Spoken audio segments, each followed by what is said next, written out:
Hello there everyone and welcome back.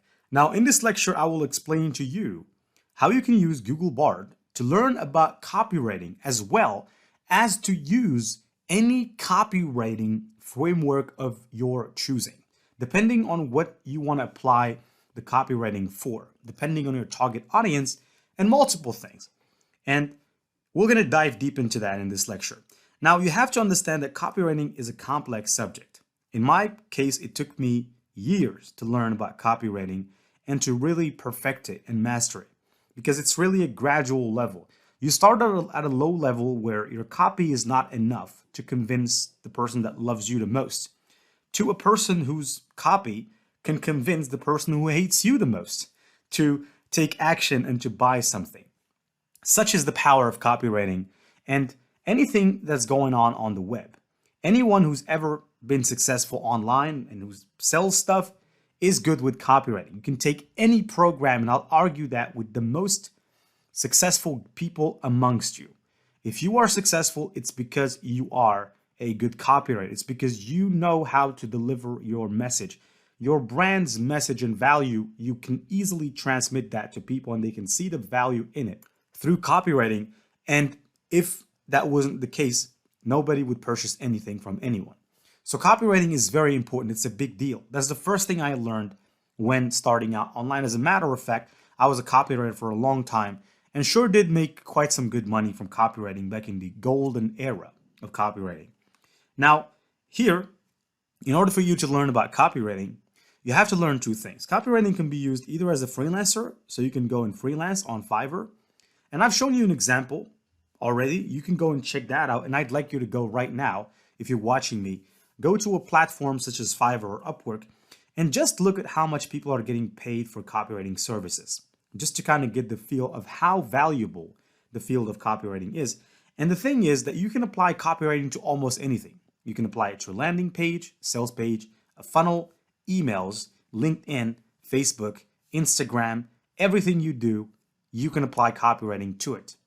And so, but you have to learn it first. In the past, to learn anything, without these artificial intelligence tools such as Google Bard and ChatGPT, you'd have to go and learn it yourself. I would say the hard way. Now you don't have to do that. You can just come here, ask a single prompt. I want you to teach me about all the powerful copywriting frameworks and to tell me in when to apply each one. Now let me enter, and it's basically going to take a little bit of time. It answers one at a time. It's not like ChatGPT where you can see ChatGPT answering your question. Google Bard actually takes its time, but it gives you the answer straight away. Now over here, it's telling us, sure, here are the most powerful copywriting frameworks and when to apply them. So for instance, it tells you about AIDA. This is a classic copywriting framework that stands for attention, interest, desire, and action. It's a great framework to use when you're trying to sell a product or service. So in the past, salesmen, what they used to do is knock on doors. They knocked on doors, and if they were lucky, the person that they knocked on the door of would agree to purchase something from them because they needed it at that time. But if someone didn't want it, didn't need something, they would just shut the door in their face. Now that is no longer the case. That is no longer the way that you can sell people on stuff. You can't just walk to a person down the street and say, buy this, buy my course, buy my product, buy my book. Nobody would talk to you. Nobody would even give you time of day. But when you use these copywriting frameworks, you subconsciously make person believe that it is in their best interest to purchase something from you, as opposed to you getting rich from it. They don't see it that way anymore. They stop looking at you as the sales crook, as someone who's just trying to be rich off of them or trying to get money out of their pockets. It's very important that people understand that it's good for them, not just for you. And so AIDA is a copywriting framework that follows a structure. It begins by attracting attention, and then interest, picking interest and instigating, and then desire, basically making the person desire that solution, and then action. We can have many examples. I can tell you.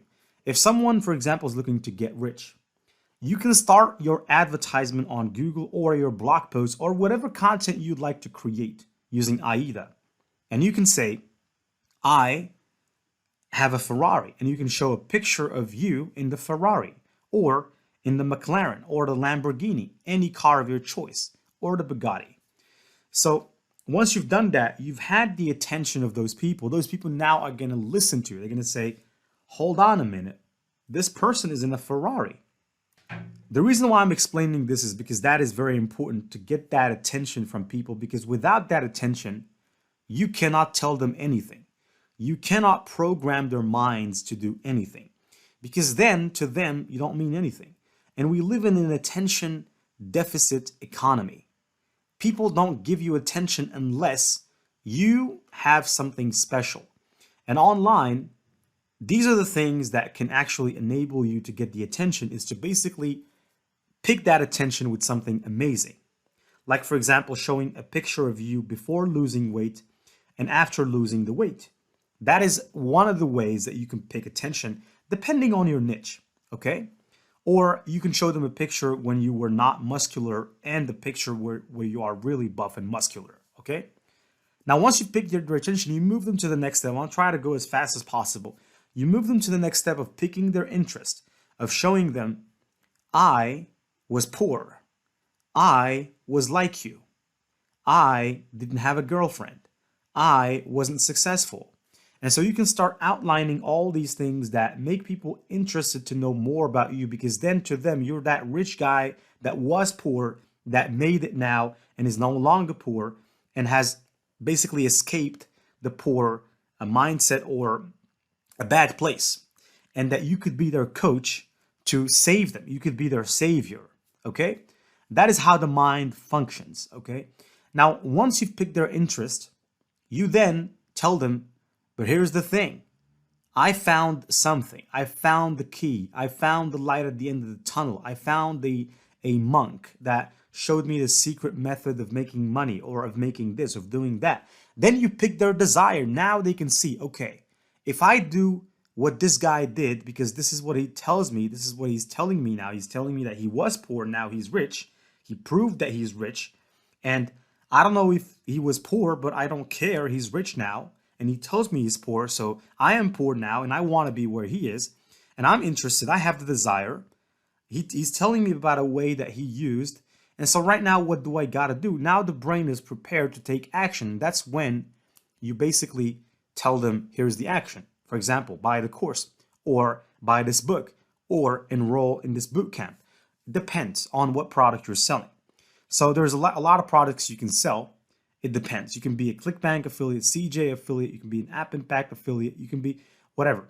Okay, so it depends on the product that you're selling. But the framework is basically, it's a structure of how you structure your copy. There's the PAS, which is problem, agitate, and solve. Problem solution, which is also another framework, PS. Then the benefit, benefit driven. Now here, though it didn't quite give us all of the copywriting frameworks, and I believe that ChatGPT could have done a better job, because like I said, ChatGPT is better with text, and we actually can demonstrate that. I don't need to tell you about it. I can say generate all the copywriting frameworks with explanations about when to apply each. Now ChatGPT is going to go and it's going to start generating for us. Now, of course, the one that stands out is AIDA, because I think that's the best. Then there's the PAS, which is the problem agitate solution. Then there's the problem answer solution, which is not mentioned a lot. Problem agitate solve, featured advantages, benefits, and all of them follow a logic. Okay, all of them follow a logic. And the good thing is that you don't have to understand them really, really well, because you can just ask Bard to write using that copywriting framework. Let's say, for example, you want to write a Facebook ad to sell a product. Let's pick a phone, okay? You can say, I have created a phone, or a hack-proof phone, smartphone, and I want you to create content for my Facebook ad to promote the phone. Okay, now if you do that, it's gonna basically go ahead and write the content for you, but we didn't tell it which copywriting framework to use. So here's what I can say. I can rephrase. I can go and take my prompt that I gave it earlier, and instead of just saying I have created a hack-proof smartphone, I could say I have created a hack-proof smartphone, and I want you to use the AIDA framework to create content for my Facebook ad to promote the phone. Right now, what it's going to do, instead of just writing a promotional ad content, it's going to go ahead and use the AIDA framework to basically try to sell this product. And here's the return, right? So here it says attention, okay? This is the headline of your ad. Are you tired of worrying about your smartphone being hacked? Okay, that's a pretty good headline. Now, you have to understand that you can tell it if you don't like this. So for example, if you dislike this content, you can come over here and you can click dislike. Even though I would like you not to dislike something that you didn't read entirely, so go ahead and read it entirely before leaving your review, because that will impact Google Bard, right? So we want to feed Google Bard with the real data that's coming from our heart so that we can make sure it gets better. Now, because if it gets better, it's good for us as well. So here, that was just an advice there. Now, the body of the content here is your smartphone is full of personal information, including your contacts. Okay, see here, we're picking attention, photos, bank accounts, and more. If your smartphone is hacked, all this information could be stolen. So here, we're almost using the fear factor to get the attention of people. It's basically, that's what Bard is doing. And now it's going to move from the fear, which was a motivation enough to get people to get to attention. So we got their attention now.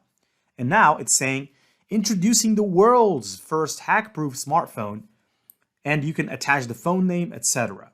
Is equipped with the latest security features, including a hardened operating system, a secured processor, and a tamper-resistant hardware module, and so on and so forth. Right now, it is using Desire. With this phone, you can finally relax. So you're almost giving them a feel of what the dream is going to be. You don't have to worry about your data being stolen. You can stay connected with your friends and family, do your banking, and shop online without fear of being hacked. Attention or action, order your phone today and protect your data from hackers. And a call to action, click here to learn more and order your phone family or phone name today. So here it has written a content for the entire Facebook ad for you, just for you. And guess what? This is really something that you would have to go and spend some time to do. Imagine how much this would have taken you. In my case, a pro copywriter talking to you right now, in my case, it would at least take me about an hour, 1 hour to write this.